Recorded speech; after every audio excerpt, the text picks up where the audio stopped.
Oh shit, do I have everything not set on up? the phones. Not yet. Okay. We'll have to make sure we sync up on that. You know what would suck? Is if we just totally forgot we just had these up the whole time when we don't hit record. We'd be like, we ruined it! We got it all set up and we didn't even do what we wanted. That would make me very sad. I Let me would ask laugh. you this. In regards to... Oh, no. I messed it up. He darn messed it up, y'all. By the way, hello everyone. Welcome to the show. Hey, everybody. No, let me ask you this in regards to if are you and I on the same audio track that you're recording? No. Which is important to do the editing tool because it needs to be able to identify. Yeah. Like what? Oh fuck! See, that's the. So yeah, that's not gonna work. God damn it! It's not gonna work. Why? Because in my mind, I'm like, what if I just do my own solo clap so my audio syncs up and you do your own, but then it's gonna be impossible for you to sync the two individual ones up with each other. Listen, this is my problem to solve, okay? I appreciate your thoughts on this. This is gonna be my problem to solve. For those of you who don't know, well, first of all, welcome to the show. You may notice my eye line may be a little weird tonight because we're trying something new where I found this really cool tool that is, generated by AI that allows... Oh, no. What? Sorry. I just realized that my guest intent is on my phone. Oh. The card that Jill texted me is on my phone. Hold on. I think I can... Because I don't usually like having my thing up on my screen because I get texts the entire time. We'll figure it out. Someone's so popular. Someone's so popular. I was like, yeah, pull it off your computer because you got your Mac and then your Mac attack. Anyway, so as people don't know, we're gonna try something because I found this tool that will auto edit, like based on audio and video tracks, and it's hard to do based on the format that we have on streaming. So what I want to do is, like, Justin and I are going to be recording on our devices, like our phones, as like a separate visual track, and then we're going to compile together to hopefully get something that looks a little more visually appealing and interesting for the episodes that as I edit them and release them on Friday. So we're giving this a try. If it looks like I'm not looking at the screen, it's because I'm looking at my phone, which is just off of my webcam. And that's not being disrespectful. It's just so, when the episode's done, it'll look more legit that way. So we're trying new things. Gang. That's what it's all about. That's what it's all about. It's like our show is like the hokey pokey. It is. You got to turn it all around, I was trying to do the Macarena thing, but it's just saying, doesn't really mean anything. That's the end of the Macarena. Tell Jill that her fingernail polish is delightful. It's a good color. Right? Yeah. I agree. Good color. I agree. 'Tis a good color. Well done, Jill Cochran. Well done. 'Tis a good color indeed. Oh no, I'm getting dropped frames. Everything's bad tonight. Stop dropping these frames. God damn it. You know what's kind of sad? The short that I released on, what was it, yesterday? Mm-hmm. 1 view. What? And it was me. Wait, it's still right now? I think it might be at 2 views. Yeah, like nobody saw it. Nobody saw it. I don't know. On what platform? On YouTube. That's weird. I wonder if it got like flagged for something or whatever. It was just like, yeah, we can't spread this. I was like, dude, of all the things we put out there, it was fine on Instagram, it was fine on TikTok, but I don't know, man. Which one was it again? I watched it on TikTok, on Instagram. It was check out our new merchandise, new merchandise idea. I'll bet you it was. Because the last time we talked about poop island. That was on Instagram though. That's true. I don't know anymore. I don't understand any of this shit. None of it makes sense to me. So. The world is scary and weird. Rawr. The world is dark and full of terrors. In your butt. In your butt. In your butt. Up your butt. All right. Well, listen, I may be dropping frames, but I don't give a fuck. So the show must go on. The show must go on. Because, see, this is where it's good. Because right now you're a little grainy. You're a little granny. You're a little grainy. Oh, no, don't. Oh, it's going to sleep on me. Go ahead. It's a little grainy, but it won't matter. Because you're going to record your shit on your end. I'm going to record my shit on my end. And you're going to look fucking crisp, baby. Baby. We're going to give you that beautiful look. Dude, your look on this is going to be incredible. Not to say that you don't look incredible, but, you know, there's limitations based on what you have at your disposal. Which is going to change. We're going to make that change. I'm going to be in full HD, not standard HD. That's right. Guy's going to see how beautiful his teeth are. He's got some beautiful choppers. Woo! Oh boy, so much to do here. Nothing like continually making our jobs more complicated. You know what though? We'll find a rhythm, and that's all that matters. Oh, eventually, yeah. Yeah, we'll find a rhythm, and that's all it's good. That's all it's good for. All right, so here's what I'm going to do. All right, you tell me, Doug. All right, listen. I'm hitting record on this end for the podcast. I'm now going to hit record on my phone. I'm recording. I'm recording too. All right. We're going to clap in together. Are you ready? Yep. Here we go. And 1, 2, 3. You know what? That was way better than when we practiced. Because I went ahead of you. God, listen to this guy. You should be a drummer. You should be a goddamn drummer. I don't know if that's going to work or not, but we'll see. We'll find out. Yeah, man, I don't know. Should we do it again just for safety? What? Is that how that works? Clap for safety? Do you want me to clap when I see you clap this time instead of clapping ahead of you? You know what? I'll fucking figure it out. Don't worry about it. It's all good. Don't worry about it. Fantastic. It's all good. This is what we play for. Yeah, great. This is what we play for. All right. And let's get the show on the road. I mean, we clapped, so we got to go. We got to go. All right, here we go. When you got to go, you got to go. All right. You got to go. Yeah. Hey, everybody. Welcome to Mind Gap Podcast. I'm Doug. I'm Justin, and fuck, I hope this works tonight. We'll see. We're excited to be here, and we hope that you're seeing us. If you're not watching this, if you're not seeing this, that means something went horribly wrong. Or horribly right. Or horribly right. Either way. This might be a horrible show, and then because you haven't seen it, that's a good thing. Who knows? Justin and I are trying something out technically on the side to make this hopefully more visually appealing. And if I've pulled this off for the YouTube crowd, you will see a beautiful HD Doug and HD Justin. And hopefully it will be switching back and forth between the two of us in a beautiful Dawn movie. I haven't seen it, but I'm sure it's like an uplifting movie just like that movie is, you know? Oh yeah, absolutely. It's inspirational the same way the Shawshank Redemption is inspirational. You know what it is? You crawl through a mile of shit and come out clean on the other side. You know. That's true. Actually, that is rather an inspirational movie. It is. So I guess it's funny. That used to be the movie when Jill was sad. She'd want to put it on, and when I tell people that, they'd be like, "That seems like an odd choice." And I'm like, "That's odd." Yeah. But at the same time, you get it because, like, yeah, shit happens, but he overcomes. You know, he does. He overcomes it at the end, and that's what matters. My friend Andy Dufresne. My friend Andy Dufresne. Boy, that was a Morgan Freeman, if I've ever heard one. You look. I think you're going from accents to impressions now. I think you've nailed accent so much that it's just time that we got to open it up. What if one of these days, like, I do like really hard work in the background and I like nail an accent and I just bust it out and blow your mind? Would that be crazy? I would love that. I would absolutely lose my mind. You're like, holy shit. Oh, moving on. Yeah. You're like, well, that was cool. Well, let's keep on cruising, I guess. Tens of people are going to be very impressed. They're like, whoa, Doug actually did something okay. Finally. How cool is that? I'd like to start the show by doing a retraction from something we talked about last week. Not necessarily a retraction, but an amendment. We'll see. Last week we talked about remakes, and we talked about specifically Moana. And I don't know if Disney, Bob Iger may just listen to this show or watch us on YouTube. That's a possibility. Or Disney's AI is getting too good, or one of many things. Or because of the announcements, Disney Plus is just recommending Moana. But I popped on Disney Plus and Moana was in my recommendations. And I was like, all right, let me pop this on and just kind of skim through it again.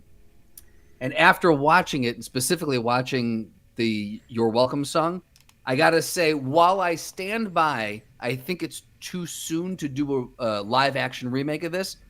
I'm going to amend my statement and say I actually am excited to see how they do this, because the visuals in that movie are really cool. Like in that scene, in that song, how it goes from him singing on the beach to him with like a moving background. I'm just very curious to see what they're going to do visually with it. So I'm excited to see it, though I do stand with my previous statement of it's too early. So that's my amendment. All right. Well, I just got to say, per decorum and protocol, in order to make an amendment, you have to get at least 60% approval from the elected officials on the floor. So I don't know if it's going to pass. Okay. We'll put it to a vote in the Discord and we'll see what happens. Ooh, looks like you just got filibustered. I'm sorry, buddy. I guess good try. Better luck next time. Yeah. Is it Zinni? I blame Zinni. Zinni's filibustering right now. Yeah. God damn it. It's just meme after meme, Zinni. Yeah. Classic Zinni. Just Imager after Imager. I think it's Imager. Is it? I thought it was Imager. No, I just like to imagine it's called Imager. Oh. Imager.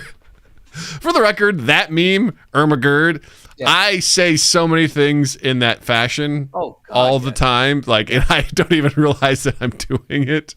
Do memes eventually go out of like, are we dating ourselves by referencing certain memes? Like, that's the 40-year-old meme. Oh, I mean, I saw a hilarious.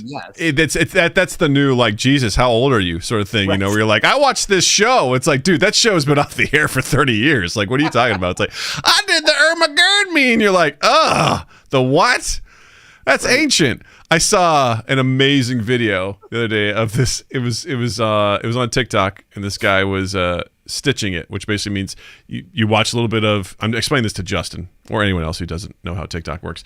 Someone like basically posts a video, and then you get to watch a clip of it, and then they stitch themselves on it as like a separate video, like responding to it. And this girl goes, "What if people just had a phone?" Like a cell phone that just stays in the house. Have you seen this? I've seen this on Insta. Yeah. Yes, and it just stays in the house and doesn't go where. And this guy goes, "Oh my god, she just described a landline. Oh my god, she's describing a house phone. How old am I? How old am I? She's describing a house phone. Like, we've come full circle. Dear God." When I saw that was one of those where I was like, "There's no way." There's no way someone doesn't know what that is, right? Like but then I started thinking, I'm like, name the people who have a house phone. Like my mom and dad and my aunts, uncles, like it's all people of a certain generation. I don't know anyone our age. I'm trying to think. I can confidently say I know no one our age that has a landline. Do you remember the last time you lived in a place that had a landline? It had to be when I was it must have been Blackhawk College, 2002 to 2004 when I was living with my dad. I think the last time I had a landline may have been my first apartment in Chicago. Oh, you had your, like, in your name? I want to say I think I had that then.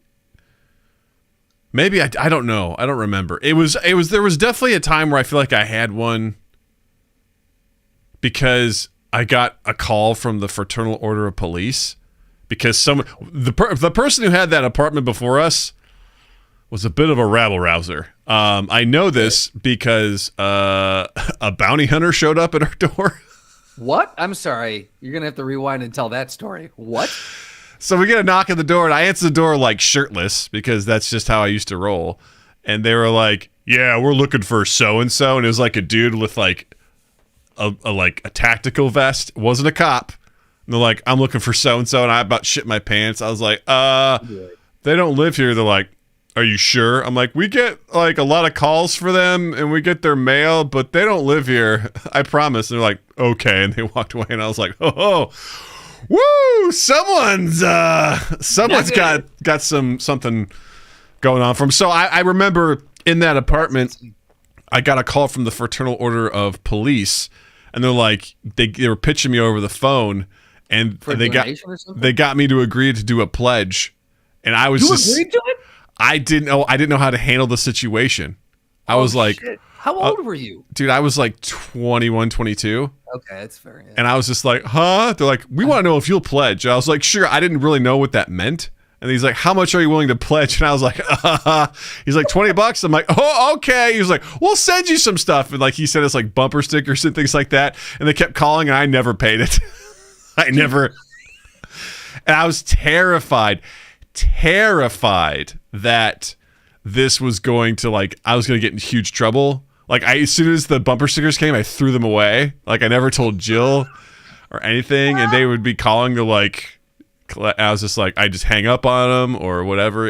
I was so nervous. I'd like to think that bounty hunter is out there somewhere looking for you now, but they're just so bad that they can't find you. Yeah.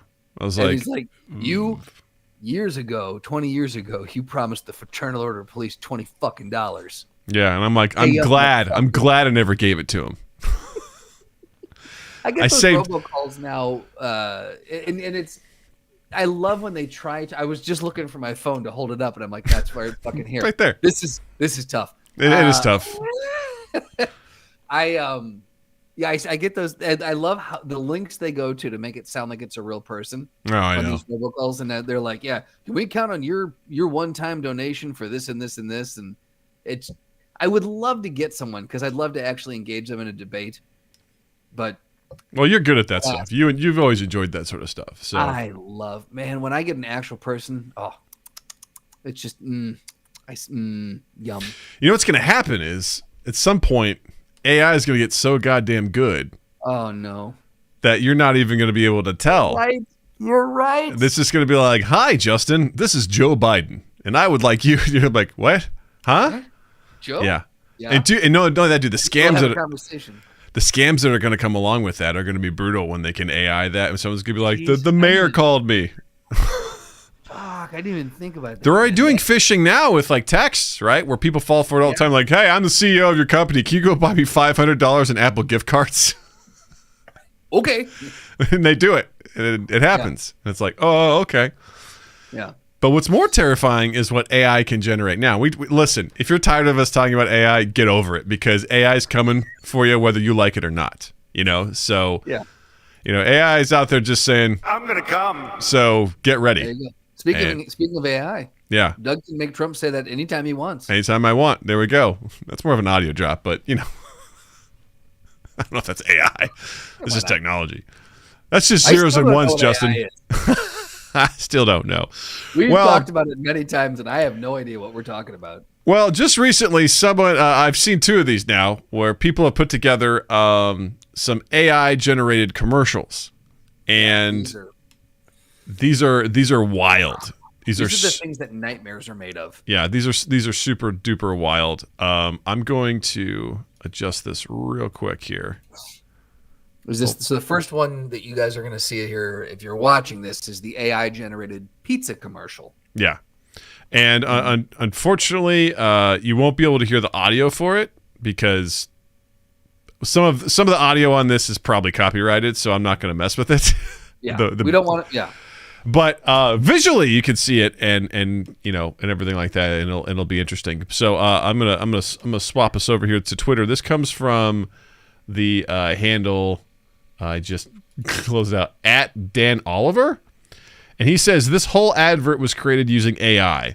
The script was generated by GPT-4, images by Midjourney, video clips by Runway Gen 2, VO by 11 Labs, and music by Sound Raw AI Music. And the result is fucking terrifying. So, it is. For those that are listening, we'll kind of describe what we're seeing. So, you see... It's a pizza commercial. It's called For the Pepperoni Hug Spot, and you get some images of a guy that apparently has flour going into his arm. You have someone who's trying to. Honestly, you can't even describe this as it's happening because the people are so strange. As they're trying to eat, that's the worst because AI doesn't understand how people eat. Yeah, it looks like something out of a David Lynch film, and it's. Pretty terrifying. Out of a David Lynch film. Yeah, the opening where the kid's trying to eat and he's just the pizza's just going into his teeth. Yeah. The guy with the flower coming out of his forearm. Everything, like, I would say 80% of the... seconds? Yeah, hold on. Yeah. The delivery driver? Yeah, the delivery driver. Look at his eyes. Those are horrifying. Well, that's the other thing, too, is AI cannot quite get the eyes right at all for this sort of stuff. Terrifying. I love it. Need delivery. Honestly, the voiceover for this is pretty solid. I'll say that much. It's pretty solid. The music is pretty solid. The script is not bad. What AI is right now is it's 80% of the way there. I think visually we're maybe 60%. Yeah. Maybe 50. Because it's pretty darn, like, it captures a lot of the stuff. But even like when the pizza delivery guy tries to leave, it looks like he's going through a wall. And then, of course, you get this woman who's eating a plate. Yeah. The next woman eating the taco. Oh, God, that face. Oh, those teeth. Look at those teeth, dude. They look like mandibles. But the opening, if you stop at 21 seconds, like the first frame that it clicks over to her, this looks like something like some horror movie. Like like a creature that it looks like Pennywise from It that's about ready to devour a child. Absolutely. And that pizza almost looks like a taco too, which is also weird. And then the next woman, looks almost like AI tried to recreate June Diane Raphael. Yeah. Like they're like, this is what she might look like if her face was getting sucked into a pizza black hole. I love the name of the place, Pepperoni Hug Spot. Oh God! Right. And then you go to like the family, and of course the eyes immediately are just the pizza in the lower left almost looks like waffles with like berries.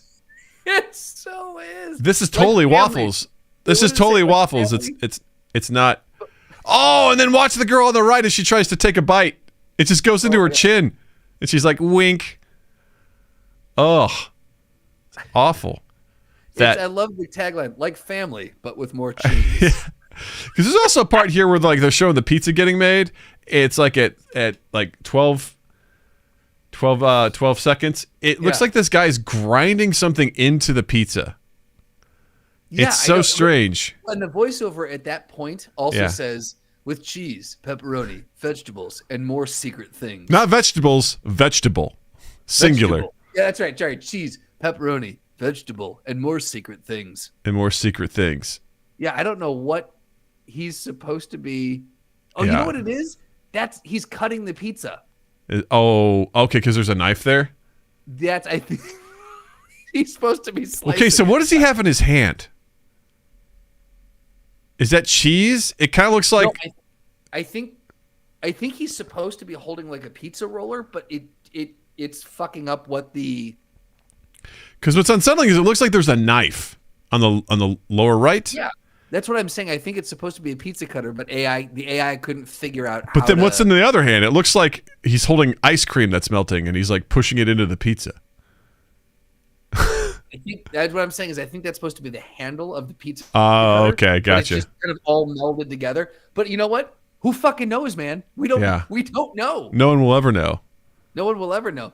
I strongly recommend anyone who wants to not sleep, find this yourself, watch it, and then listen to the voiceover. Yeah. Because to Doug's point, it's nonsensical, but it sounds like a pizza commercial. It's 80% of the way there as an entirety, where you're like, oh shit, I see where this is going. You can see how this is going to become the norm, where people are going to once AI, this, and I said this to Justin yesterday, and I'm not the only person that said this. That this is the worst AI is going to be in this moment. It's only going to get better from here. When you said that was an eye-opening moment for me, because we were talking about how just terrible this was, and you're like, think about it though, this is the worst it'll ever be. I'm like, fuck, I never considered that. It's a fair point. Imagine 10 years ago we were saying, hey, listen, computers are going to essentially create commercials, voiceover, music, scripts, right, images all on their own, and we're going to be like, what is this? No. Some sort of fucking, is this Skynet? And we're like, we don't know yet. We haven't figured it out yet if it is or not. It's a fair question. We don't know. All right. Now, there's another one that I just saw today. This one comes from the handle on Twitter, Only Bangers ETH, which I have to assume stands for Ethereum. Oh God, is there another one below that? No. Yeah, there is. Oh my God, there's another one? It's a movie trailer for The Great Gatsby. Oh my God. All right. And feline. The voiceover says with feline intrigue. I watched it before dude, this one looks really legit too. Okay, maybe we'll watch both of these. Okay, so we're gonna start here with this is the beer commercial. All right, now this obviously, even if we wanted to, we wouldn't play the audio because it's got Smash Mouth's All Star in this, and it is we wouldn't be able to play it. But some things that you see, we'll just kind of play it through. Oh God, there you go. I was like, oh my God, how's it coming through? You've got a floating beer. 7 seconds. You got people like that. Just their proportions are strange. People again, AI doesn't understand how people eat or drink or consume things.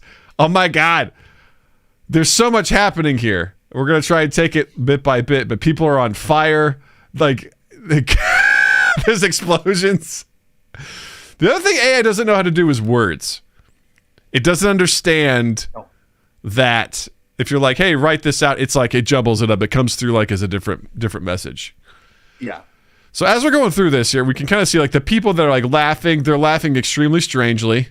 Their mouths don't seem to match what's going on. Eyes, of course, as before, are strange. People are holding glasses. Again, this is where it's like the 80% of the way. They're like at 4 seconds. The woman that's holding the beer on the right, she's not holding it correctly because that thing is barely in her grip. Right. And as it goes by quickly, you're like, oh, that's not that big a deal. As you like look at this closely, you're like, this is fucked up. Like, there's no way that this is natural.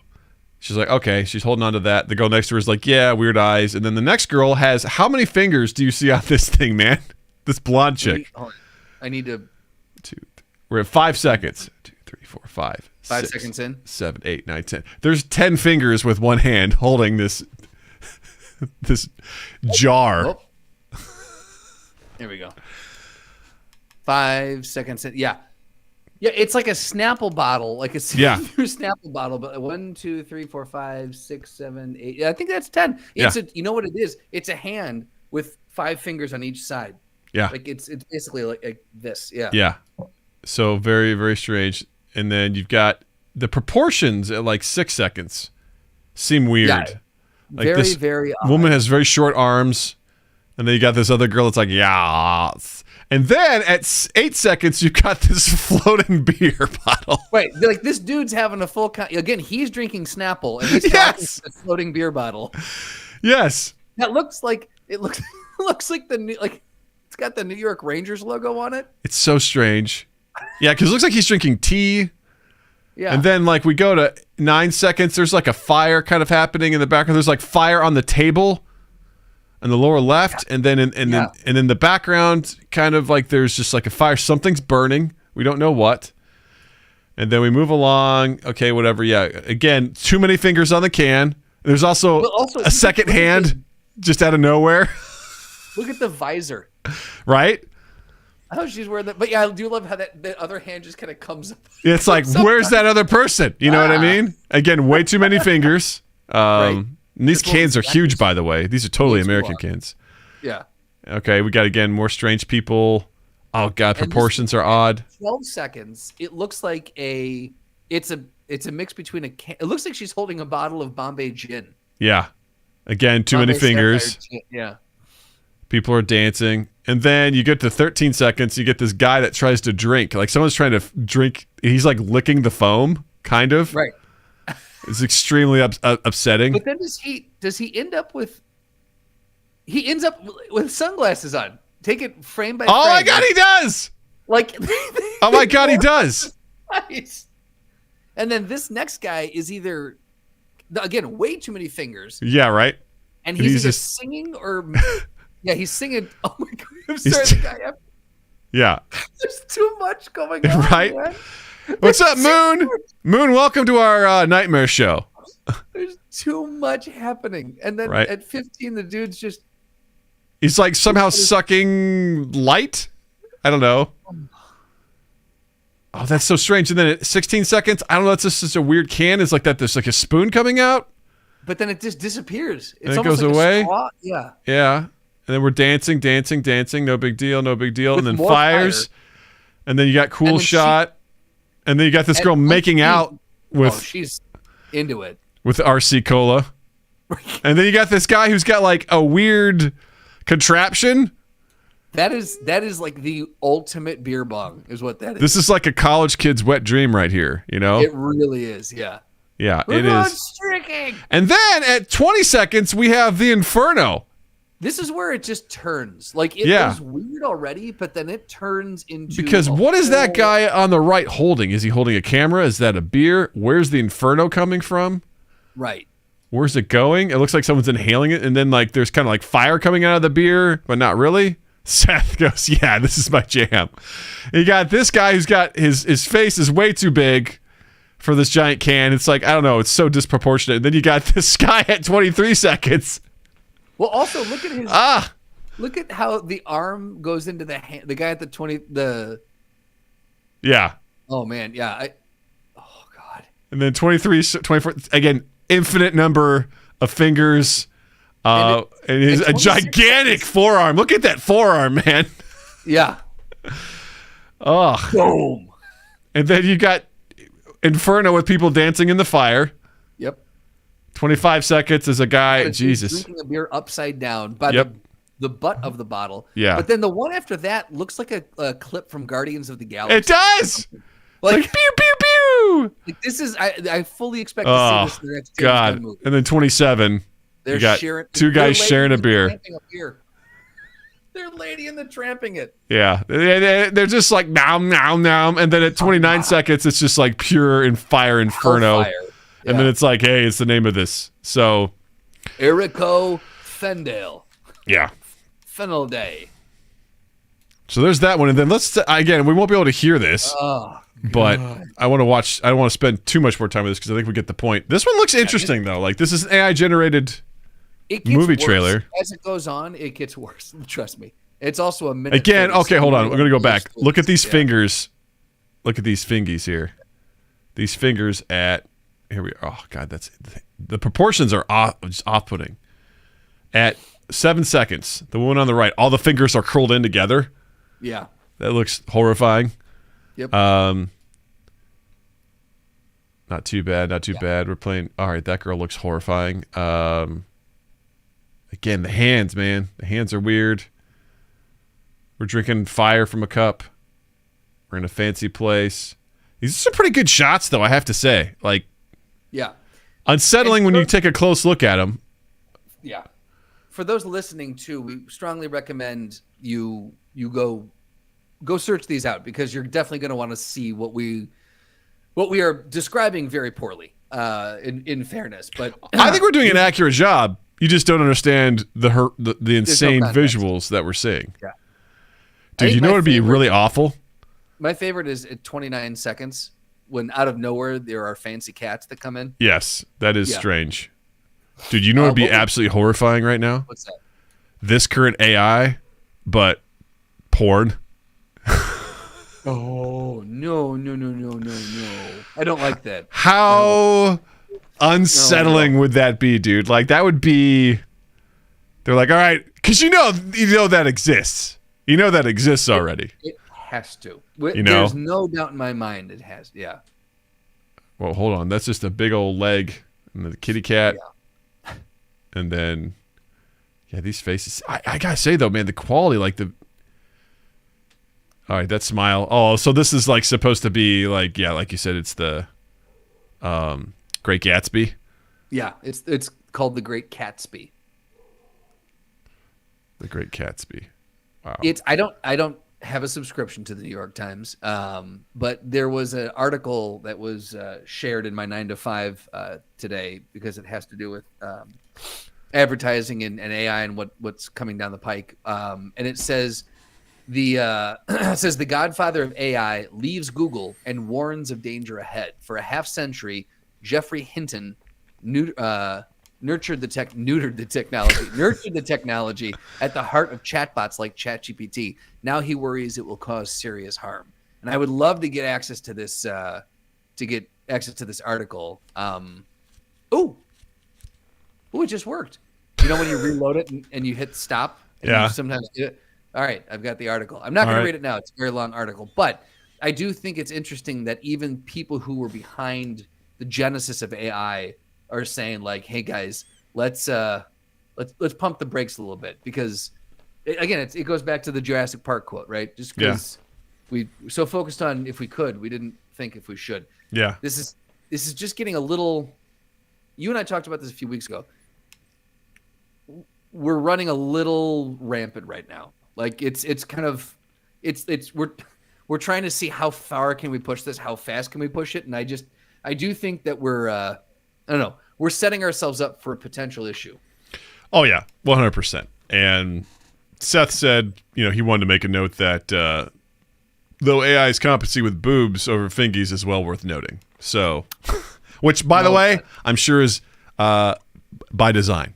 I'm sure they're like, we'll work on the fingers, but really let's get the real important stuff first, Let's get what we need, and then we'll move on to the rest. Yeah.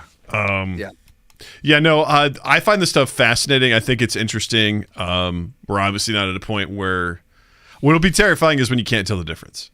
We can't tell the difference between an AI-generated piece of content versus an actual other one.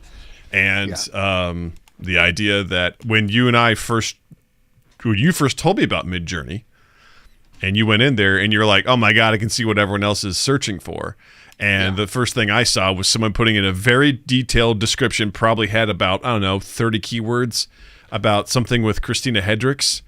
And they were trying to get like images of her, just like, it was very unsettling to the point where we're like, all right, I got what I needed. I'm leaving this Discord server now. I don't want to see this anymore. Cause I'm like, I don't want to see what these guys are jerking off to. Cause they were going for it like hard, man. They were trying really, really hard. There's a lot of prompts that they were trying to refine it.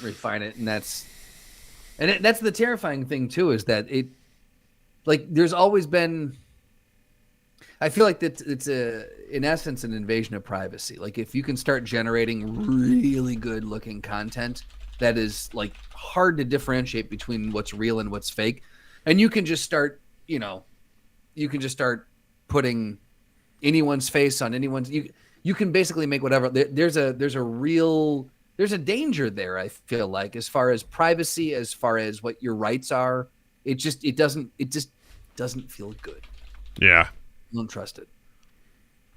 Yeah, it's upsetting because I know some of that stuff already exists. I know there was a Twitch streamer who got called out for basically he had an AI porn site that basically created AI versions of like some Twitch streamers, girls, and they basically created porn out of it, and that stuff exists.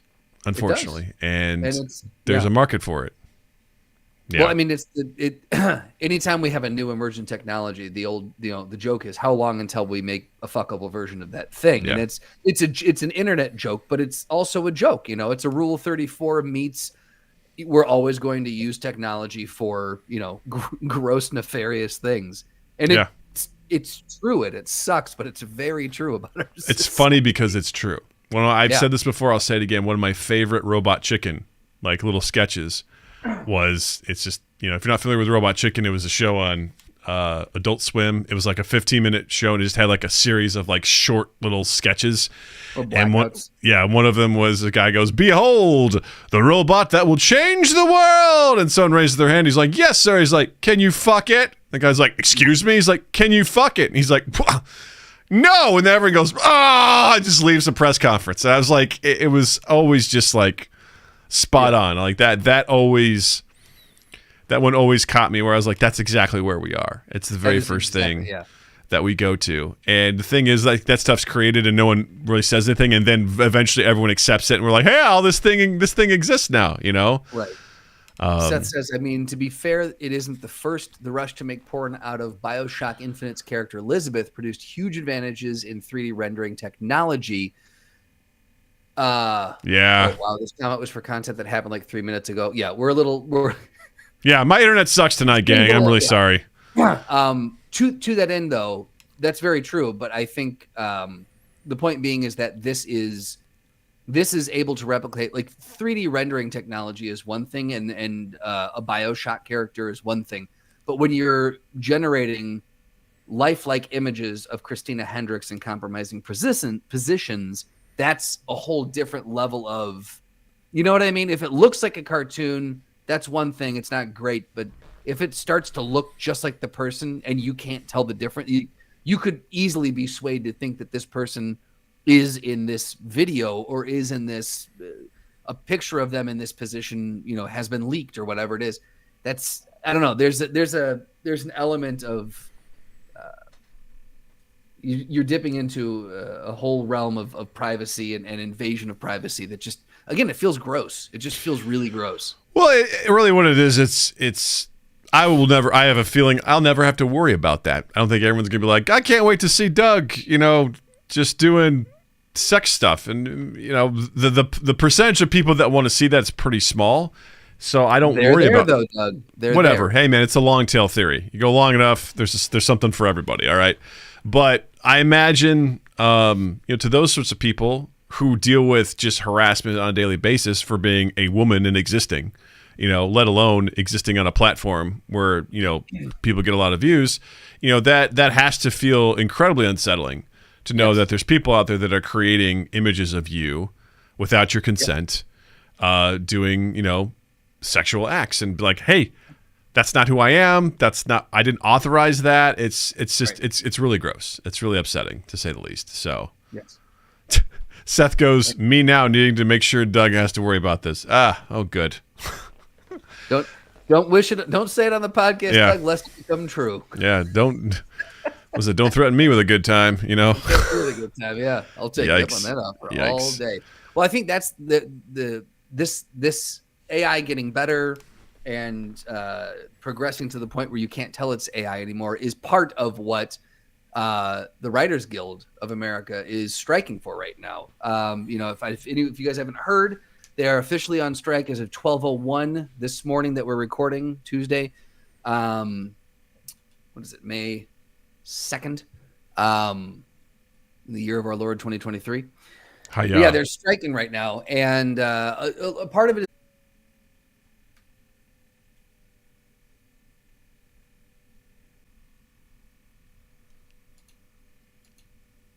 Well, that one was on me, gang. Sorry about that. My computer's being silly.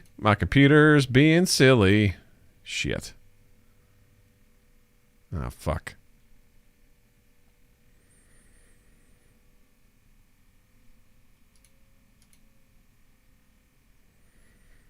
Yeah, I'm glad you can enjoy that, Seth. That's, Hey. Can you hear me? I think I need yeah, hold on. God damn it. All right, everyone stay here. Just be cool. All right? Everyone be cool. I'll be right back, all right? Be cool. God damn it.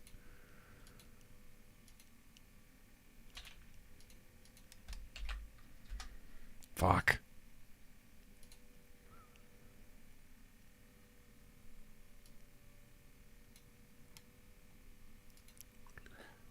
Hey. There he is. That one was 100%. It was weird. I saw you fade. Yeah. Like it faded to black, and then it was just black, and then eyes showed up. I don't know what happened. I've never seen that before. I'm glad you all got to watch this happen in real time.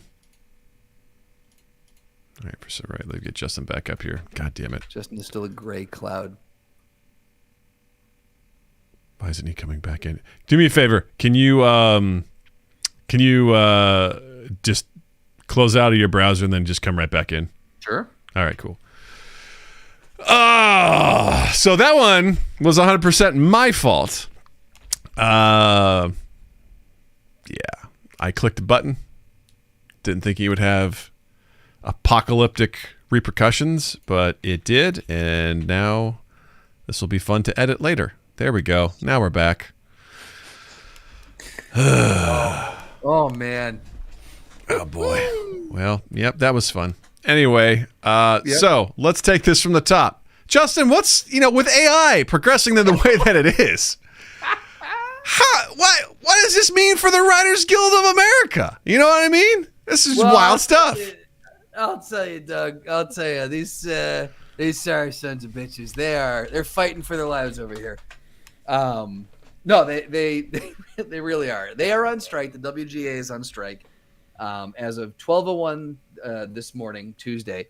A lot of what the strike has to do with is the deals regarding shows that they're writing on for streaming platforms, because the streamers are saying that we're still not sure how successful or how much revenue we're going to get out of this, and so we really can't put the cart before the horse and give a lot of money because we don't blah blah blah blah blah. When Netflix is pulling in like $2 billion for I think Q1 or some astronomical amount of money. It was ridiculous. So the writers are like, look, you guys are making plenty of money on these streaming platforms. Also, I heard one writer talk about it today, and he made a good point. He goes, writing should not be a gig economy.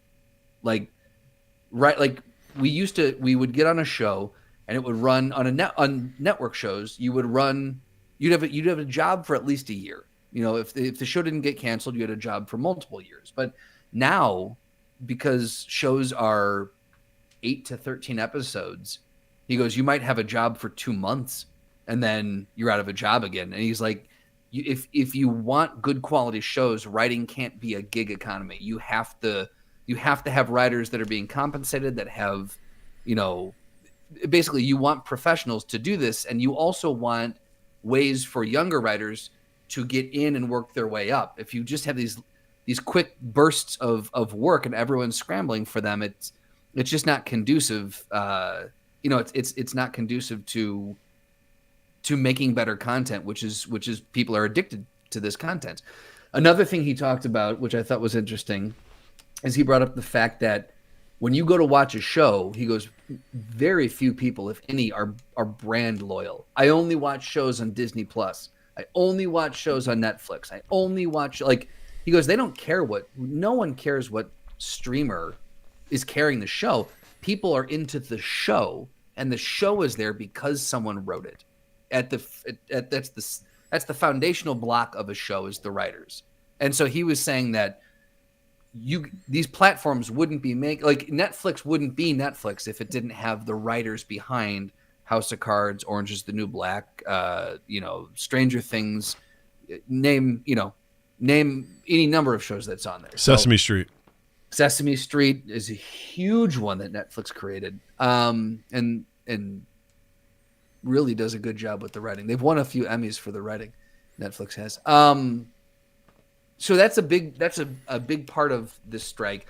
Another thing is what's called mini rooms, and I've never heard of this until the strike. But mini rooms they'll get rooms together of like 3 to 4 writers to break 2 or 3 episodes of a show in order to figure out if they want to pick the show up. A network will, or a streamer will. And what's detrimental to this is that a lot of the times if the show does get picked up, those writers don't get to stay on. They're there for literally like a week to break 3 episodes, and then they're done. And so there's no consistency. And they're getting paid scale. So they're not getting actually paid like a true like living wage. And during that time, they're not allowed to accept other jobs. So they're locked into contracts with this mini room, and it's just fucked up. And then one of the last big pieces is they do want stopgaps put, or I'm blanking on the word, but they want assurances put into place that AI is not going to become a problem for the writers. So let's say AI comes up with an idea, and then a writer writes an episode based off that. They don't want to see like, well, you're not going to get as many residuals or as much residuals because AI came up with the idea, or AI wrote the base script, you just punched it up, so you really don't get a writing credit on it. So because AI is really starting to come up, they're getting far ahead of it and saying, look, it's in its infancy, but we can see this becoming a problem. And we want you to guarantee us that this is not going to affect our livelihood and our creativity. And so there's a lot of stuff on the table. And I just thought it was interesting that they were including AI in the list of requests that they had. I think it's smart on their part to do that, quite frankly. I think it's interesting. I think I'll be honest with you. I struggle a little bit with unions because I had a bad experience with them. I worked for 6 years at a hotel, and there were unions with housekeeping, which, for the record, I'm glad that there are, because my hotel was run by like a bunch of assholes, and undoubtedly they would take advantage of people, and they did. But on the flip side of that, I'm also a practical person. You may have heard of this. And what I don't like is a lot of red tape around things that should just be. See, the thing is, I want to. Here's the thing: unions are important. They're very, very important. It's a tough conversation to have. Yeah. Where I struggle with are the things that just are practical. Like, for example, hey, I need someone to go clean this room. Well, all the housekeepers are gone for the day. Well, can you do it? No. My job is to fold towels. That's what my contract says. I'm not allowed to do that. If you want me to do that, you need to call my union rep, and I need to get paid more. And I'm like, we don't have time for that. We're sold out tonight. When you get this room clean, he's like, well, I can't help you. Like, that sort of like red tape infuriates me. Sure. But because of how bad things are with abusing work and laborers, we have to get that into the minutia of that so that people are protected. So I struggle with that because I don't want people having to clean 30 rooms a day for shit pay. You know what I mean? Like, that's not fair. But to have someone negotiate down how much work they get to do for the day to get paid, I'm like, what are we doing here? Like, it just seems like this weird push and pull a lot of times. Sure. But I've also seen, like, it's incredibly important. I mean, especially in the entertainment industry. I mean, these people get used and abused like nobody's business. And, some of the things, I saw that in here, like, I think the average pay has gone down like 4%, which if you adjust for inflation is like 24%. Like, it's huge. Like, the amount of pay that people are losing, which is not cool. You don't want that. And I think the idea that the landscape has changed from your traditional like 22 episode seasons to like your 10, 12, seasons. That's something that should be, absolutely accounted for and negotiated for. Pay should obviously be there because these are the people that are out there doing the work to create this content. Right. I can't do it. Right. And the people that it sucks when you know that these streamers and these organizations, some other talent, are actors' pay is going up. Productions pay is going up. The other companies' pay is going up, but the writers, they're getting hosed on that, and that sucks. That absolutely sucks. And I think they should absolutely be bargaining for the best they can get. I did see something from NBC News where it says the main sticking points, according to the entertainment giants, include union proposals that will require companies to staff television shows with a certain number of writers for a specific period of time, whether needed or not. That's where I'm like... That's where it gets interesting. Yeah. That's where, like, that sort of stuff, like, I read that paragraph and I immediately was like... I went back to 2006 to 2012 when I was working in that hotel, and I was like, it's like McCormick Center in Chicago, just very union center, where it's like you go in there, you're like, hey, I'm setting up, I need to plug this thing in. I'm like, sorry, you need to get 2 union guys and a supervisor for you to plug that in, because this whole facility is run by unions.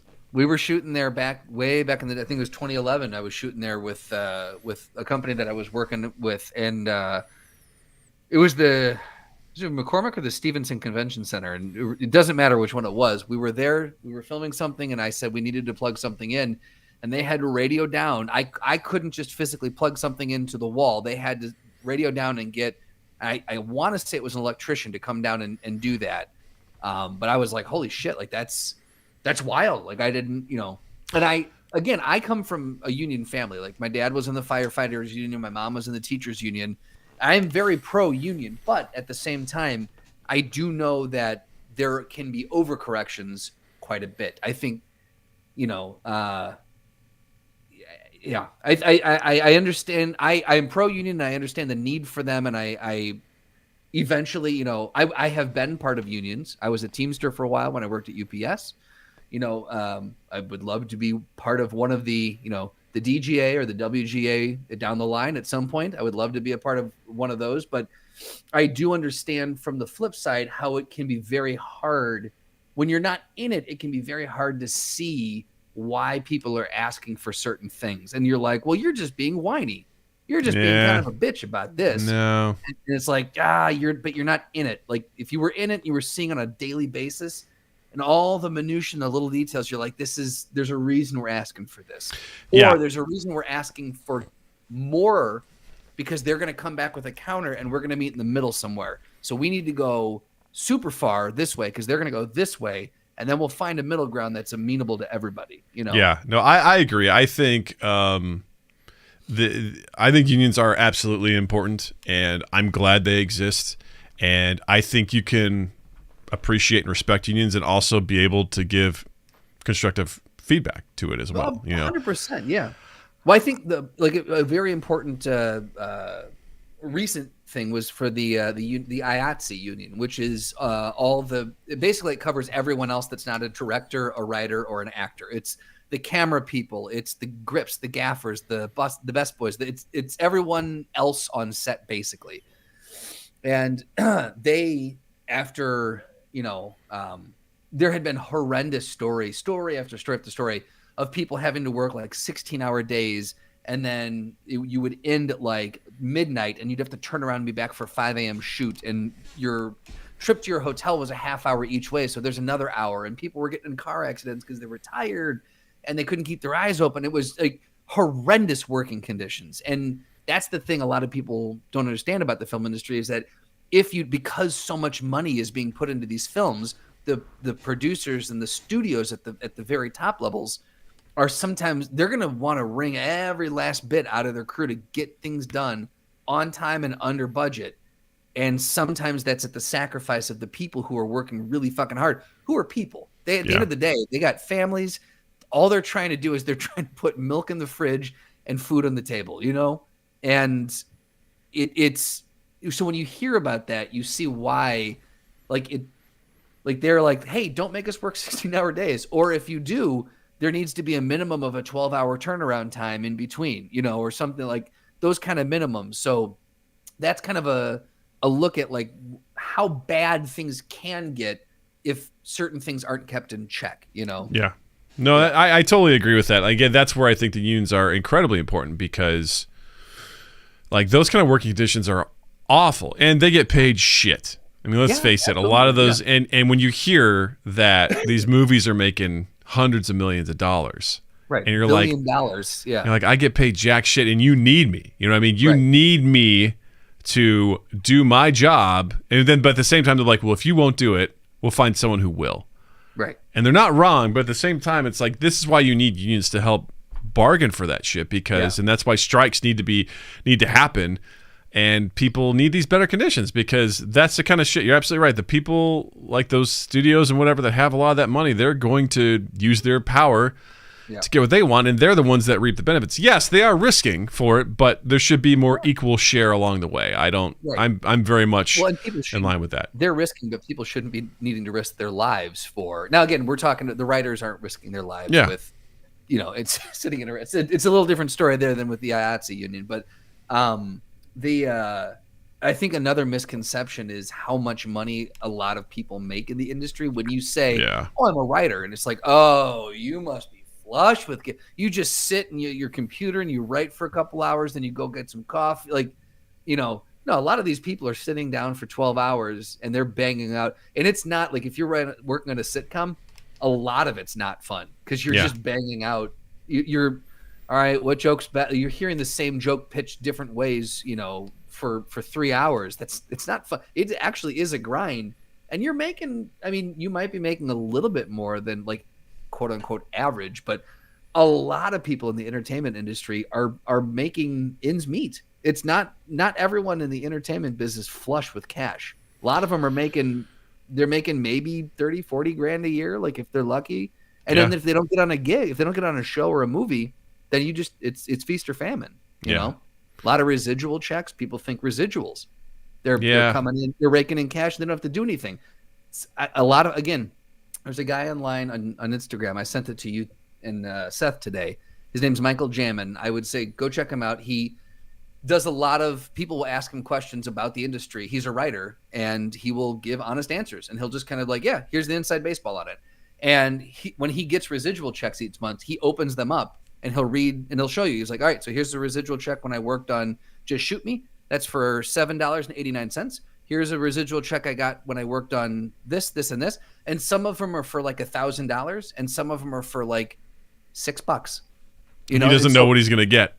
He doesn't know what he's going to get. It all depends on, was he the writer that was credited as like written by, or did he just kind of work in the background on the show? It's a whole bunch of different stuff. So again, a lot of people aren't making bank. They're not making the kind of bank you think they're making. So these negotiations they can be very important. Not to mention that also has to be taxed, that income. So if you're thinking about that, and also writing, you gotta put stuff together, and then you gotta take notes. You gotta get notes.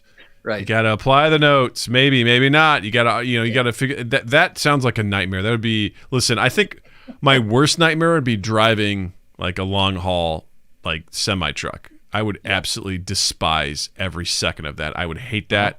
I think another close like up there, sales. I think I'd be terrible at sales. I'd be one of the worst salesmen. And then third, I think being a writer would not be fun for me at all, because I think it's so difficult to put that stuff together and to crank that out for your living. Like, I respect anyone that can do that. That's so impressive to me, for anyone that can actually do that, put that together. That's super impressive. And it's hard to value those jobs, especially the creative world. You know what I mean? Like, how do you value something like a podcast producer? You know what I mean? Like, what's the value on that? You know, I was listening to what is the right label or the price tag to put on that? I was listening to a podcast the other day. It's called "Are You Garbage?" And it's essentially two comedians bring other comedians on, and they ask them questions about their life, and at the end of it, they decide whether or not they're garbage or they're classy. And Tom Segura was on there, and they asked him, "What's the most you've ever spent on dinner?" And Tom's like, "I don't know if I should say." And they're like, what do you mean? He's like, I don't know. I don't know if I want that out there. They're like, well, will you write it down? He was like, yeah, I'll write it down. He wrote it down and slid over to him, and they're like, Jesus fucking Christ. It was $52,000. They finally said it? Yeah, $52,000. And the producer goes, that's more than I made last year. Like, the producer for the show was more. Tom spent, now to be fair also, let's put some context for that. He rented out the entire restaurant, shut it down just for him and his folks, and that did include tip apparently too, so that's good. So I want to know what the meal was that they had that was, because I can't imagine dropping that kind of coin. I'm sure when you have the money it's different, but at this point in my life, I look at that, I'm like, what? I think the majority of it was shutting, basically saying, we don't want anyone else in this restaurant. So we're going to rent it out for whatever. And the restaurant's like, okay. So, you know, yeah. But I mean, hearing the producer go, that's more than I made last year. I was like, fucking hell, you know, like it's like when I was a music supervisor and trying to get people, I'm like, hey, we want to use this, you know, this song. And they're like, one person's like $5,000 and for the publisher, and then on the master recording side, they're like, Sony's like $20,000. I'm like, what? Right. How the hell did you come up with that? How did you? Like, what did Sony say? That's exactly what they do. They have some clause, I forget what it's called, but it means that if the other side, because you need both sides, both the publishing and the masters to. You have to get them both or use the song. So if one goes higher, they're like, well, then I have a clause that says if they go higher, I get the same thing. Right. And the publisher for this, it was for like a blues song, a rather obscure one. And the publishers, it was like the people that owned it were a college in the middle of nowhere, Tennessee. They offered $5,000. Sony's like $20,000. They're like, well, we want that too. I'm like, listen, how many times have you sold the rights to use this song? And they're like, no. I go, you can take 5. Right. Or you could take 0. How about that? And they're like, we'll take 5. I'm like, thank you. Like, that was the only time that worked. I wasn't going to argue with Sony. I was like, what am I going to do with Sony? But these guys, I'm like, hey, just take your $5,000 and get the fuck out of here. I paid $25,000. I didn't, but I negotiated $25,000 for a song that was used, like, you know, it was a prominently used song, you know. Jesus. And then it's like, hey, wild. We want to use it in the trailer. Like, that's going to be more. And like, we had to negotiate more for the trailer because it's a separate use of all that. But it's like how you value these things and these creative efforts. It's like, I don't know, man. Like, I don't know. Part of it's probably the demand. You know, like part of it's also because the other thing they'll do too is they'll be like, "What's your budget for the film?" I love that. And then they'll do a percentage of the budget of the film to be like, "All right, well, if it's this, then if it's several million, they're like, all right, cool, then we want whatever." And if it's like an indie film, they're like, all right, they'll scale it accordingly. But I'm like, I don't know, man. It's such a weird way to value that stuff, and sometimes it's fair, sometimes it's not. So this is why this stuff's we need it. I think it's every 3 years they negotiate this. It's unique, especially with things like AI. AI is knocking on the door, and we just watched these commercials that people made that are like, again, this is the worst it's ever going to get. Yep, y'all didn't get to hear the script of the voiceover, but it ain't bad. All right, it's not great. Not great, but it ain't bad. Yeah. I'll put it this way: I've heard worse things. Yeah, from real people, and also AI, but. It's one of those things where this is coming, and I think they are wise to talk about it because, for sure, knowing how people are, hey, if you can produce a commercial by using 4 or 5 different AI sites right now for a fraction of the cost of hiring people to do it, then for sure these folks are going to do it. So what I'll be interested to see is because the Directors Guild is next. And then SAG-AFTRA, the Actors Guild, is after that. And so, and that's all happening before the end of June or July, I think. All of the DGA starts, I think, May 19th, and the SAG starts June 1st for negotiations. So I'll be very curious to see what happens. Like, do they also put in stuff that talks about AI? Because none of none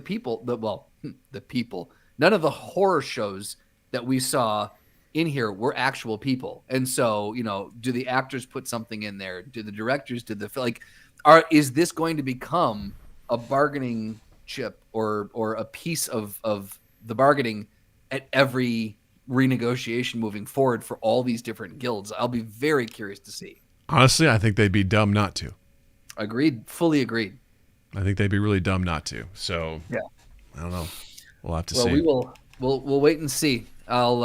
I'll say this is I for the sake of the people who are working, I hope it's quick. I hope they come to a quick resolution. I also, from a personal standpoint, I would hate to see a bunch of stuff get pushed and delayed and projects getting booted down the line. So I hope from a professional and a personal level, both, that this gets resolved quickly. So I agree. We'll see. Godspeed. And now it's time for Guess in 10 Marvel Edition. That's right, gang. If this is your first time here, never stop entertaining me. By the time we get an intro, we'll be done with this game. But that's not the point. Point being is that we're about to play this game, Guess in 10. How does it work? I'm glad you asked. So Justin and I each have 2 cards, and on these cards, they have a Marvel character on them. And our objective is, if we're guessing, is to ask up to 10 questions, yes or no questions, to narrow down who we think they are, and then we get up to 2 guesses to guess who they are. So Justin and I will go through and do this. If we tie, if we both get them, then we'll go down to the bonus questions, which are either sometimes super easy or just absolutely batshit insane. So they're great tiebreakers. So yeah. That being said, Justin, do you want to guess first, or would you want me to guess first? What do you prefer? I'm going to punt it to you because I think last time I went first, so cool. I'm going to give you honors this time. Sounds fair. Okay. Oh, that means I have to. That means you gotta you pick. Go first, and I'll wait. Ask your question, Doug. Yeah. What do you want to know, man? Yeah. All right. Cool. So, Doug, your buzzwords are military, fly. Military, fly. Okay. Is this a man? Yes. Does this person wear a suit of armor? Yes. Is this person good friends with Tony Stark? No. Okay. I thought I had this right out of the gate, and I'm like, are this person from Earth? Yes. Okay. I might have thrown you off with the suit of armor thing. Okay. Military fly. Is this person a hero? Yes. Okay. definitely probably should have gotten to that one sooner. Is this person human? Yes. Okay. Military fly. Is this person connected to the Avengers? Yes. Okay. Military fly. And again, take the armor one with a grain of salt. Okay. Associated with the Avengers. Military fly. I truly thought you were going to get this in 2 guesses. Like, I'm gonna throw out one of my guesses. Is it War Machine? No. Okay. Oh, yeah.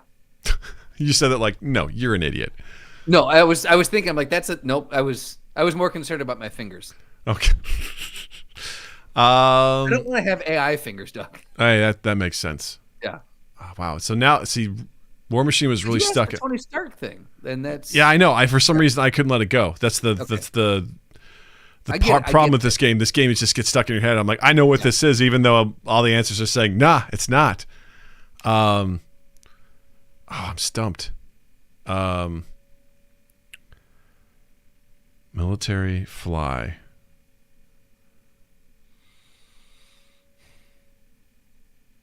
Associated with the Avengers. It's a hero.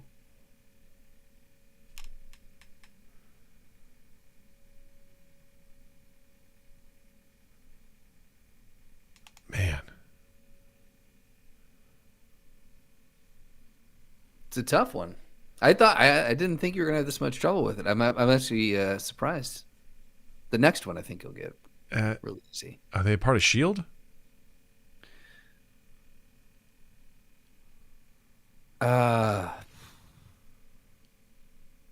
No. I'm trying.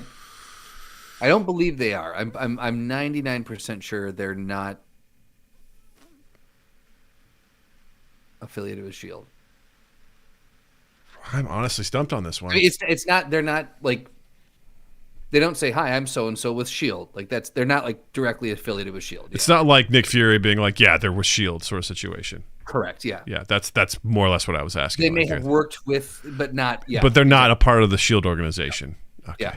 Military fly. This is really stumping me because it's not Black Widow. It's not Captain America.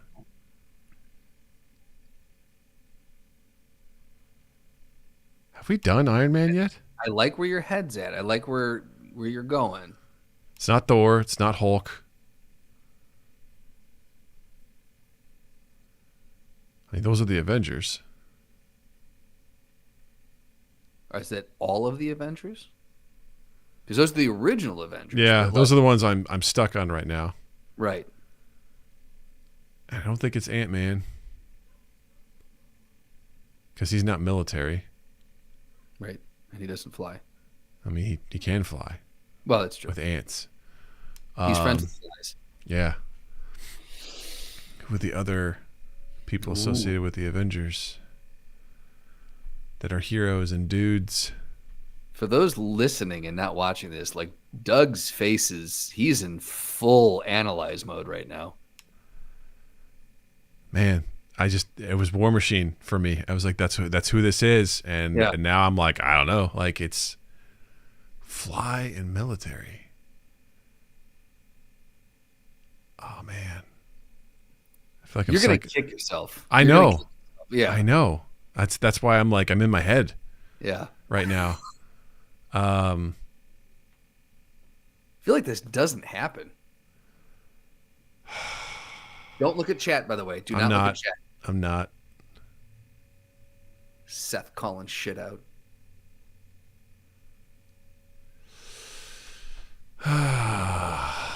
Fly. Military. See, I don't feel bad because one of the times we were playing, I felt like I was like, oh man, I am taking too long to figure this out. I felt like I needed to revoke my nerd card, but I'm feeling all right now. I'm this because it does again for those who think that this is this easy. if you're on the sidelines, but when you're in the hot seat, your brain just fucking. I'll be honest with you. When you're like, "Do you want to guess first?" I'm gonna kick it over to you. I'm like, "Fuck, I don't want to go first." Your brain is different when you're in the hot seat. This is a dumb question. I don't think it's right, but I'm gonna ask you. Do they have a metal arm? No. I know that's probably again a fair question. That's a complicated one too, because are they a hero technically now? But they weren't. Oh shit! Are they black? Yeah. Is it Falcon? Yes, it is. Winter Soldier actually got me there. I was gonna say you were like Cap, then you were the Winter Soldier. I'm like, it revolves around those two people. Oh man.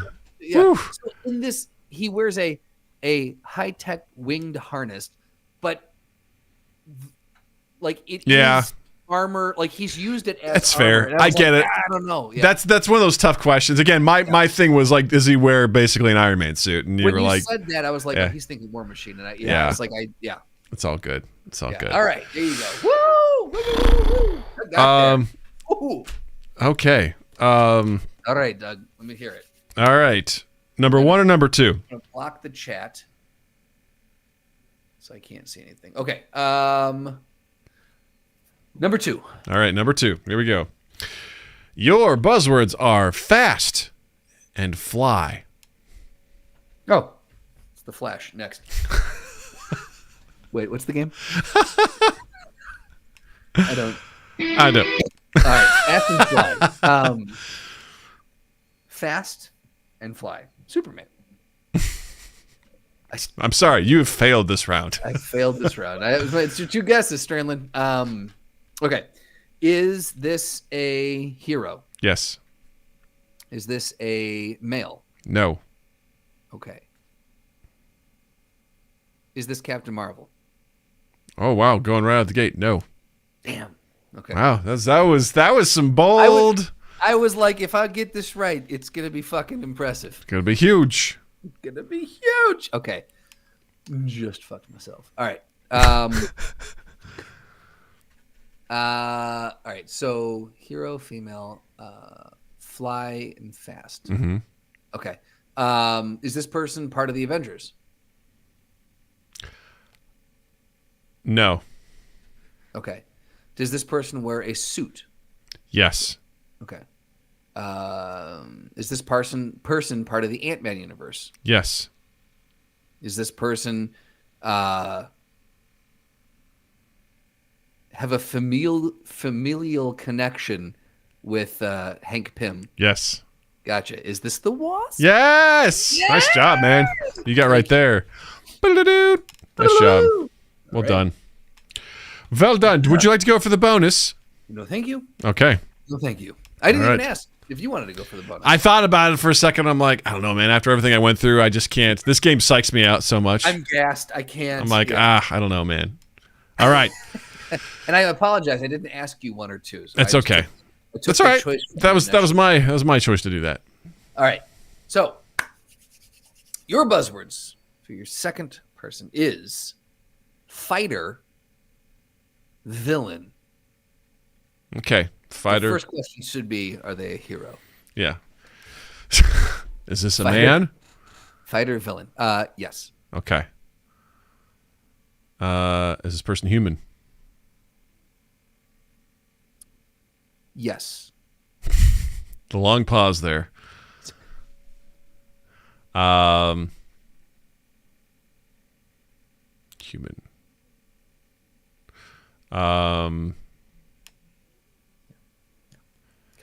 Confident in that answer.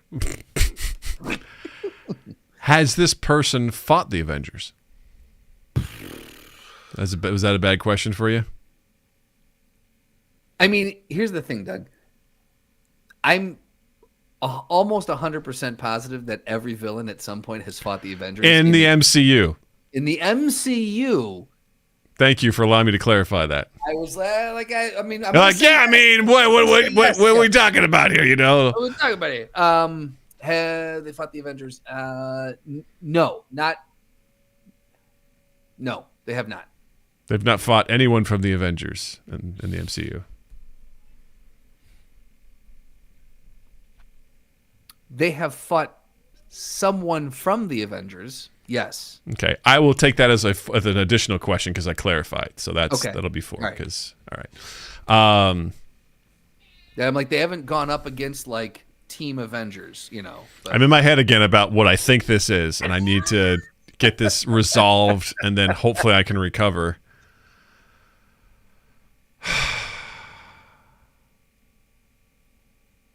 Fighter, villain, has fought someone from the Avengers. I got to do it just so I can clear my head. Did this person fight Black Widow in the Black Widow movie? Yes. Is this Taskmaster? Bingo! Ask me how I know that you haven't seen the Black Widow movie. I've seen it. Have you? I have. Is Taskmaster a man in that movie? Anthony Tony Masters? In the MCU, they are not a man. They are a woman. Yeah, but did we say we never said the MC? We said what's. Remember, no, I know. I know. We said what's on the cards. I know, but that could be a situation where you're gonna be like, yes, with an asterisk. You know what I mean? Like, fine. Fine. I haven't seen Black Widow. You're right. You caught me. You caught me. No, that's a fair point. The human thing, because again, looking at the drawing on here, does not look human. It looks like a straight up like necromancer skeleton. Yeah. Like, I'm like, I thought they were human, and yeah. But then I'm like, no, the name. He's got a name. Yeah. No, that's fair. That's also a fair point. I mean, in the MCU, yes. Yeah, but, and I should have clarified that. So actually, I shouldn't have. I wouldn't have been like, is this a man in the MCU?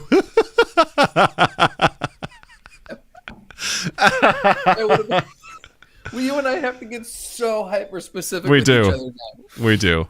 It's so funny. So I guess that's moving forward. We do need to figure out: are we doing?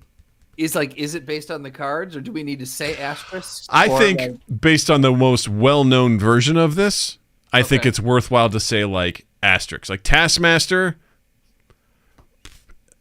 I mean, I would argue until the Black Widow movie, like the general masses probably didn't know who they were. Sure. I think obviously hardcore folks knew I didn't know who Taskmaster was until the Black Widow movie. So I was like, I guess, in something like that, what we could say is on the card, yes. In the MCU, no. I think that's fair. Maybe we could, and we can differentiate in those regards. I think that's fair. I think that makes sense. That's good. Hey, you got it.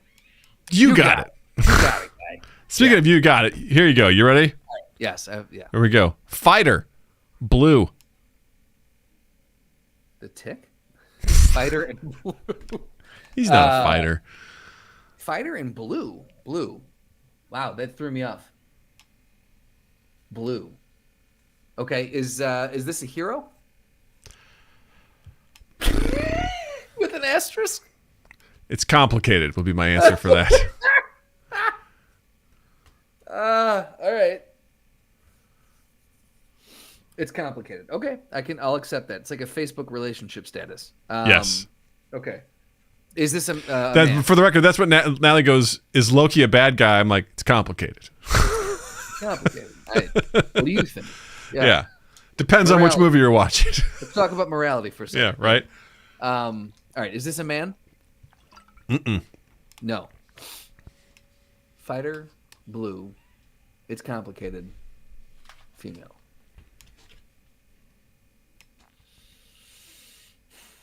Does this person appear in the MCU? Yes.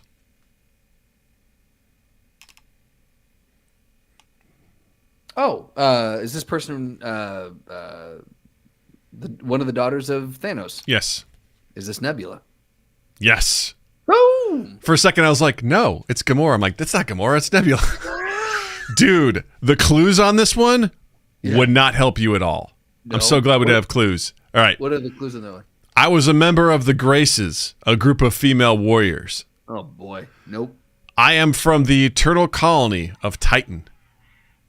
I mean, Titan would have given me Thanos, but I mean that's a stretch. I once wielded the power of the Infinity Gauntlet. Nope. Oh yeah, that would have been. Those were awful. Yeah. Taskmasters would have immediately, and Falcon, both of them would have immediately given you Falcon's was. I have also taken on the mantle of Captain America. Got it. I have mechanical wings and can communicate telepathically with birds. What? Sorry, I didn't read the end of that one. Can you do that? I guess in the comics you can. My harness can detach and operate autonomously in Red Wing mode. I lay eggs. Yeah. I like seed. Yeah. All right, so we both got both. Yeah. So we have to do. Got to choose. Yeah, so you just went. So I will go. I get to choose between Falcon and Taskmaster. I feel more comfortable with Falcon. So I'm going to start with Falcon. Okay. What is Falcon's real name? I was like, Anthony Mackie. That's not his real name. That's the actor's name. Fuck. It's, I feel like this one's there. While I know it, if I was in the hot seat, my mind would be blank right now. Sam Wilson? You got it. It's Samuel Wilson, but I'll give it to you. Thank you. Because I'm a nice guy. I'm sitting there going, I'm like, Cap says his name. He's like, Sam. I'm like, got it. Nice. Ah! All right. What do you want? Wasp or Nebula? Oh, no. I have to assume Nebula's question is going to be as arbitrary, or not arbitrary, but is out there as her clues are. But I feel like I know less about Wasp. I'm going to go Nebula. Fuck it. We're going to go Nebula. Here we go. Good. Oh, boy. What is Nebula's sister's name? Yay, Gamora. I was like, after all that other horse shit, at least you get that one. So there you go. Ta-da. You're like, oh, thank God. Cool. That's how these bonus questions work, baby. They're like, woohoo. You don't know. Yeah. All right. So then you get Taskmasters? Give me Taskmaster. Okay. What? And this sucks. What is Taskmaster's real name? I said it. Yeah, Anthony Starr. Incorrect. Yeah, I figured. I don't know. Well, I'll give you a chance to gain a half a point on this. His last name is related to his villain name. Meatball. Yes. I don't understand it, but yes. Anthony Meatball. Anthony Meatball Scaraponi. I thought you said his name was related to his first name's heritage. I was like, Meatball. No, to his villain name. To his character. Mascarpone. Anthony, Master of Tasks. Anthony Masters. Cool. Yeah. All right, give me Wasps. Let's see what we got here. But for the record, I've already lost, so this one's you win. What does Wasp use to communicate with what? Because if I don't get this, we tie. I guess. Sure. Right? What does Wasp use to communicate with and control insects? Isn't it like an earpiece? Technically, no. No? Okay. According to this. I would accept that from the MCU, but... Oh, got it. Okay. What is it? I give up. Her retractable antenna. Boo. Wait. Where's my booze? Wait. No. Wait. Hold on. Where's my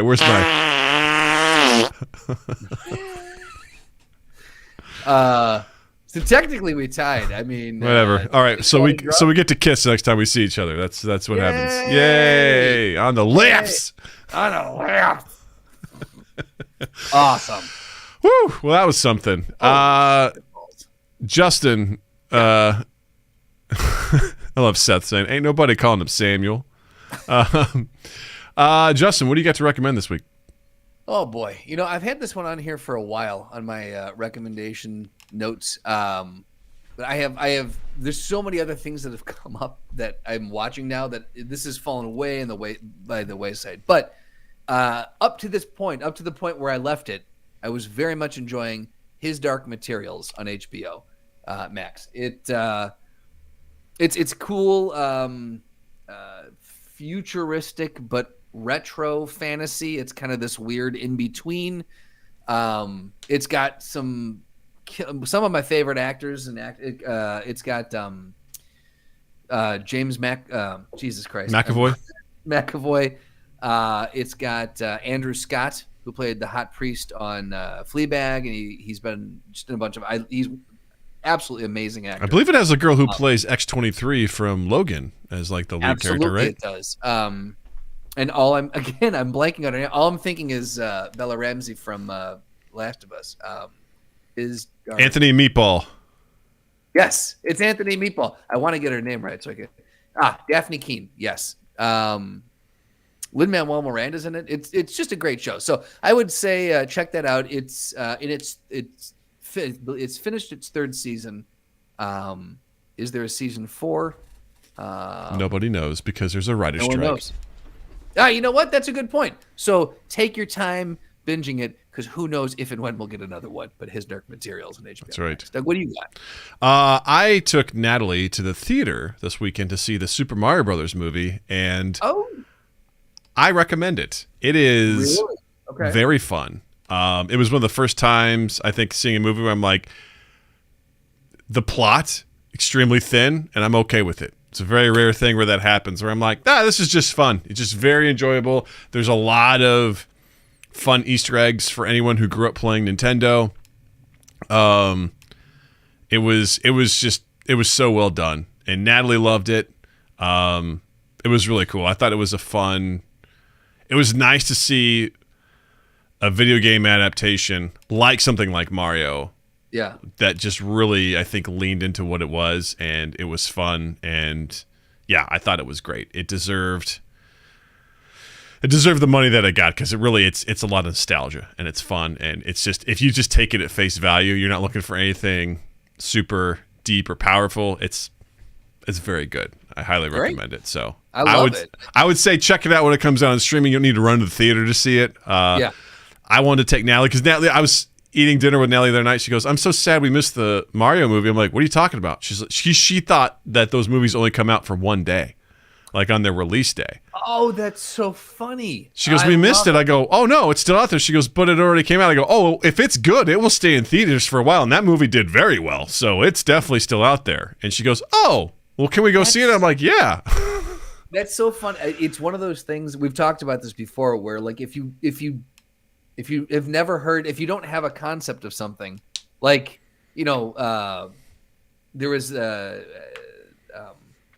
it's like when you hear things as a kid, you're just like, you hear the thing wrong, and you're like, well, this is just this made up word, and then they're like, no, we can get into that later. I don't remember the specific example from my childhood, but I love the fact that she just thought it came out on one day. That's fucking amazing. Also, decent amount of people at the theater for it being out for 2 weeks. So how'd you feel about it?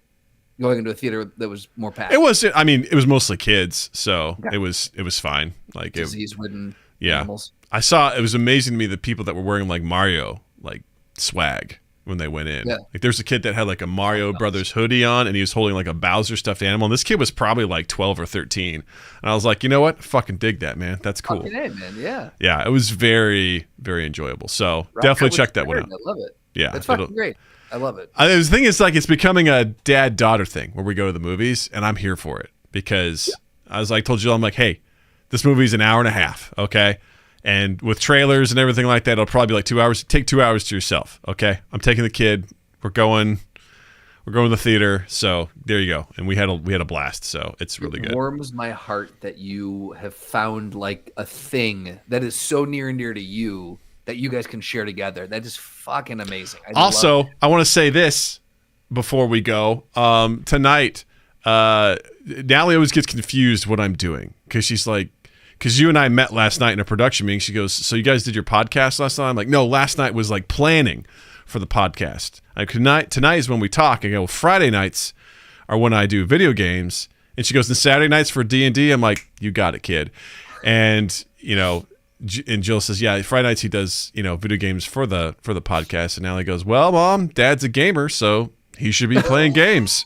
And I was like, she gets it. Kid fucking gets it. You know what I'm saying? Like, Kid fucking gets it. I'm here for it. Thank you, Natalie. Yeah, so she's dope. And I also want to say this. We had a D&D session last Saturday. As soon as we were done, Natalie wanted to know everything that happened because she knows everything that's, may happen. And then she immediately asked me about Curse of Strahd, which is the other D&D campaign. And she immediately started asking me lore questions about that because I told her about it. And she's like, and she remembered things. She's like, so why did this happen? I'm like, oh my God, are we really going to get into this? Because it's also not a pleasant story. It's kind of dark. Right. But I was like, yeah, so that's, and she's like, so when, and she goes, when are you playing that? I go, oh, not for a little bit. She goes, oh, but I want to know who's going to die. I was like, well, we keep that, that's house talk and there's public talk. Let's keep that. I was like, listen, also, they very well could die. Who knows, Yeah. It's a dangerous campaign. I love it. God, I love it. Anyway, speaking of all that cool stuff, you guys, please check us out on YouTube, youtube.com/MindGapPodcast. We live stream every Tuesday at 7 p.m. Central. I also host a video game stream on Fridays at 8 p.m. Central. Last week we played Left 4 Dead 2. Had a really good time. It was so nice getting back into the swing of that game. It was super great. So, please hit the like button, hit the subscribe button. Check out our Discord link in the description down below. Join our community, be part of the family. Check out Redbubble and Patreon for any sort of financial stuff you'd like to send our way. Redbubble for merch, patreon.com. Just to subscribe to us on there. It'd be great. And follow us on all social media at MindGap Podcast. And be sure to check out Justin as well. On Instagram at Justin_Michael, spelled Mikel. It's the fun way of spelling it. And while you're in the online realm, check us out on any platform where you find and consume your favorite podcasts. We're there too. So go ahead and check us out on there. You can subscribe to us, rate us, review us, share us around. The big one for us is sharing because that's caring. And then 2east8th.com and 2east8th on all social medias, as well as loveandimprovfilm.com and loveandimprovfilm on Instagram. And as Moon Silhouette said in the chat right now, join the Discord and be a part of the farts. Be a part of the farts, y'all. You know you want to. Be a part of the fart. That's right. Join our family. Be a part of the fart. With that being said, I want to say, Justin, thank you. Douglas, thank you. Chat, thank you. Listeners, thank you. And you all have a dandy fucking week. And I've stopped recording on my phone. And I've stopped recording on my computer. And what the size of this file is. Yeah, that should be interesting. So that was what? Wow. So sorry for the technical difficulty because that was totally my bad. Sorry about that, gang. That zapped my battery, but thankfully I was somewhat charged up. 10 gigs. 10 gigs? I got 10 gigs on my side. How do you see how big it is? So if you click on it, or like tap on it, and then swipe up, that's all the details. Where are you? Where are my gigs? 7 gigs for me. Damn. Okay.